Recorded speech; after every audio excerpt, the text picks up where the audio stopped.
Hello everyone, welcome to my YouTube channel Avnish sir.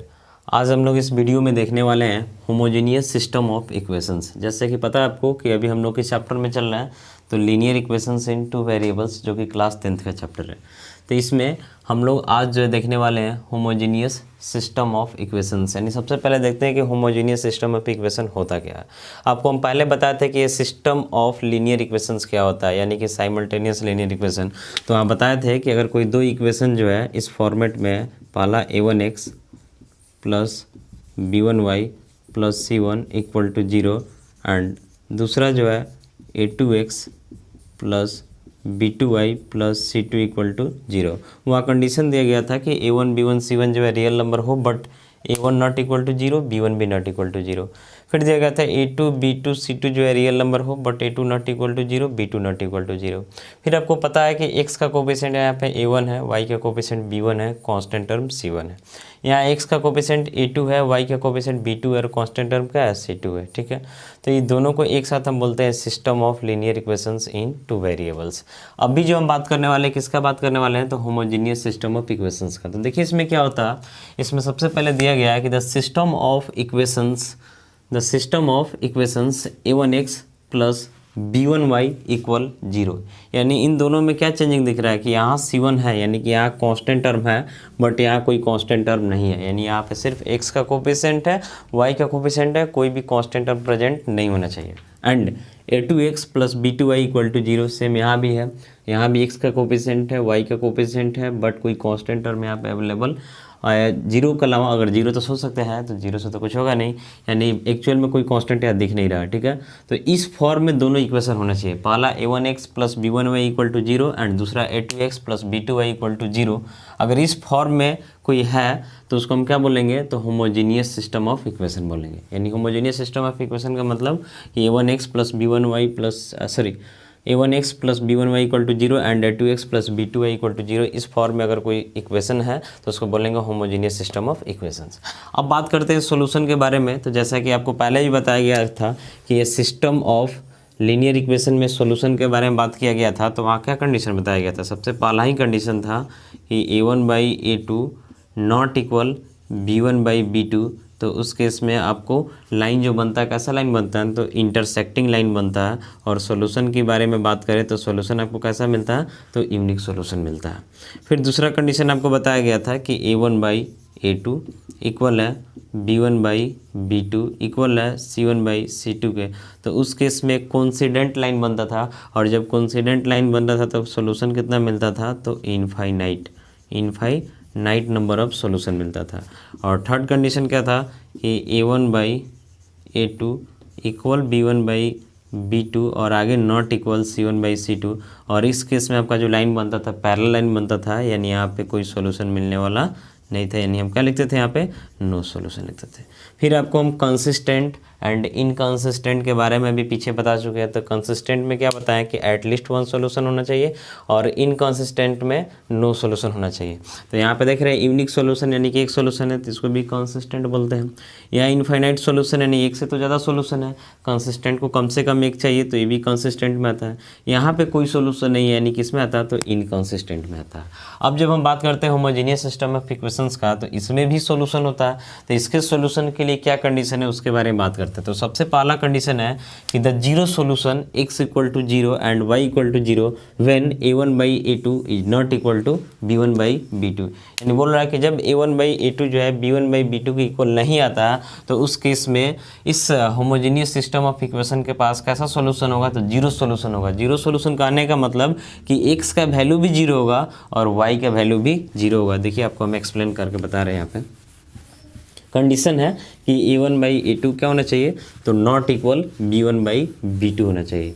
जैसे कि देखिए एक इक्वेशन हम लिख रहे हैं इस फॉर्म में, जैसे लिख रहे हैं 2x plus 3y equal to 0। देख रहे हैं ना इस फॉर्म में a1x plus b1y equal to 0। और दूसरा लिख रहे हैं a2x, यानी कि a2x का फॉर्म है, प्लस b2y मान लेते हैं इक्वल टू, या कुछ और भी मान सकते हैं, इक्वल टू क्या हो गया, तो 0 हो गया। अब देख रहे हैं कि ये सिस्टम ऑफ क्या, ए सिस्टम ऑफ होमोजेनियस इक्वेशन है।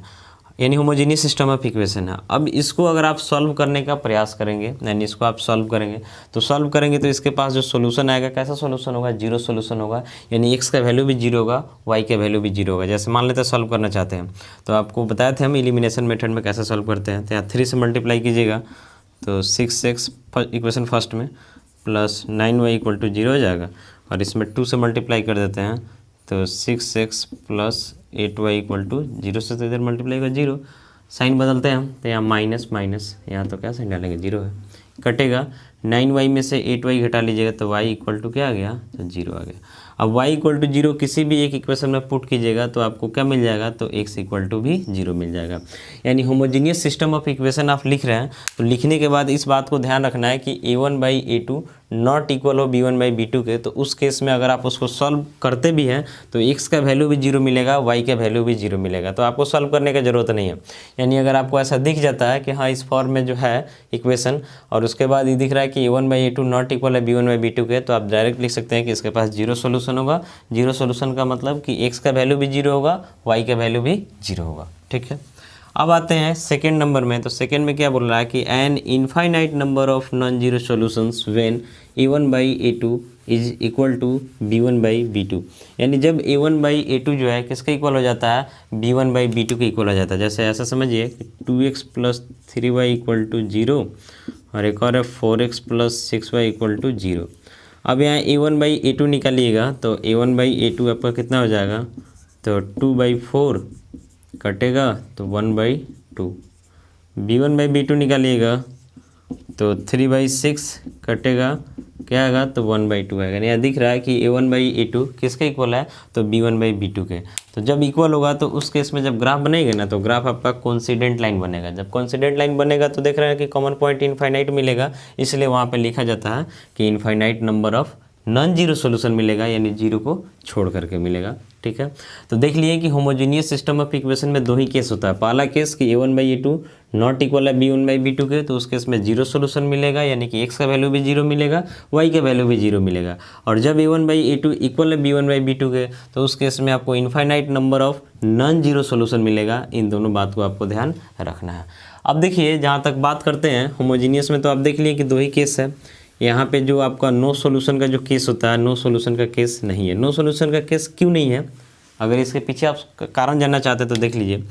आपको हम बताए थे सिस्टम ऑफ लीनियर इक्वेशन में कि अगर a1/a2 इक्वल हो b1/b2 और आगे जाकर के नॉट इक्वल हो c1/c2 के, तो उस केस में जो होता है आपका ग्राफ जो बनता है पैरेलल लाइन बनता है, और उस केस में क्या होता है, नो सॉल्यूशन होता है। तो यहाँ आप देख रहे हैं कि a1/a2 b1/b2 not equal c1/c2 लाने के लिए c1/c2 तो चाहिए ना, जबकि होमोजीनियस सिस्टम ऑफ इक्वेशन में कहीं भी c1 और c2 का कोई मेंशन नहीं है, यानी इस इधर हमको आने का कोई काम नहीं है। ठीक है, इसलिए ध्यान रखिएगा कि यहाँ पे कभी भी पैरेलल लाइन नहीं बनेगा। जब पैरेलल लाइन नहीं बनेगा तो नो सॉल्यूशन नहीं होगा। ठीक है, तो ध्यान रखना है कि जब भी होमोजीनियस सिस्टम ऑफ इक्वेशन होगा तो उसके पास यहाँ कितना सोल्यूशन मिल रहा है, तो एक सोल्यूशन मिल रहा है, यूनिक सोल्यूशन मिल रहा है। ठीक है, भले जीरो सोल्यूशन है। जीरो सोल्यूशन का मतलब यहाँ पे है कि x 0 y 0, इसलिए जीरो सोल्यूशन बोला जा रहा है। लेकिन नंबर ऑफ सोल्यूशन की बात करें तो एक सोल्यूशन तो मिलेगा ही, x equal to 0 and y equal to 0।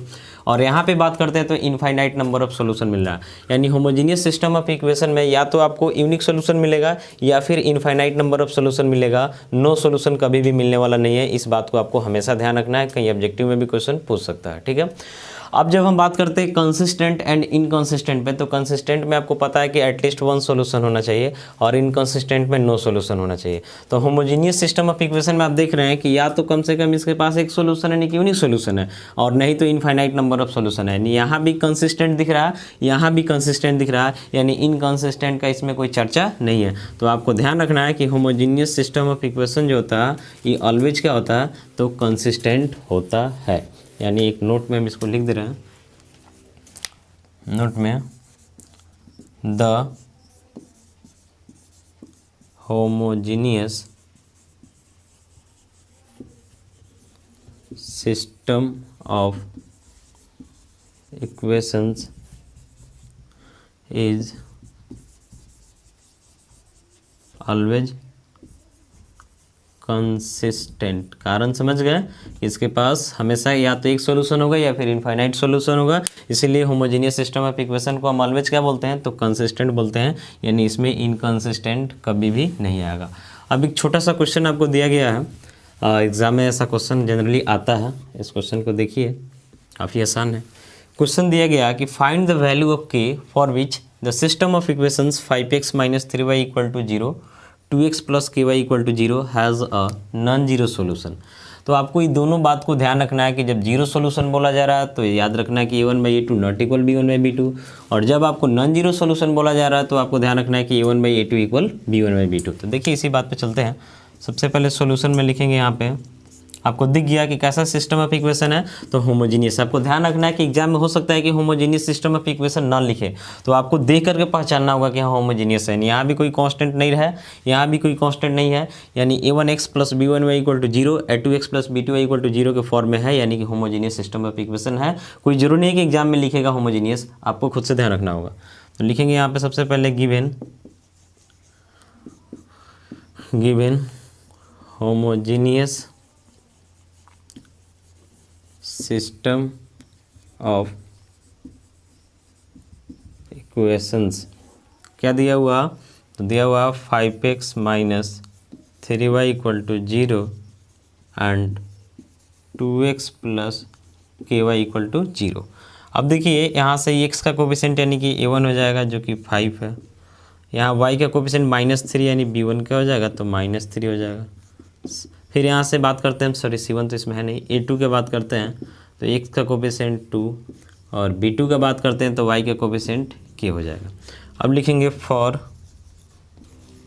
Non zero solution in homogeneous system of equations.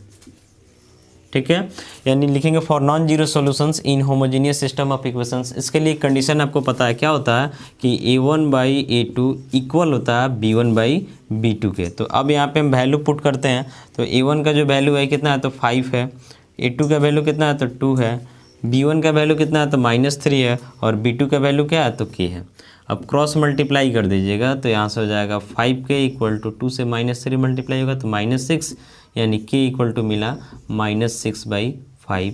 ठीक है, यही आपका आंसर हो जाएगा। क्वेश्चन में ही पूछ रहा है कि find the value of k for which the system of equation इतना एंड इतना has a non zero solution. तो नॉन जीरो सोल्यूशन का जो कंडीशन होता है उस पर डाल दिए, डालने के बाद जो k का वैल्यू मिला वही आपका क्या हो जाएगा, तो आंसर हो जाएगा। तो उम्मीद है कि इस वीडियो को देखने के बाद होमोजीनियस सिस्टम ऑफ इक्वेशन से रिलेटेड आपको फिर कोई प्रॉब्लम ना होगा। ठीक है, यदि आपको मेरा वीडियो अच्छा लगा तो लाइक करें, कमेंट करें, पॉसिबल है तो शेयर भी करें, और आप कोई सजेशन हमको देना चाहते हैं तो कमेंट बॉक्स में आकर के सजेशन दे सकते हैं। फिलहाल इस वीडियो में इतना ही, मिलते हैं नेक्स्ट वीडियो में। Thank you.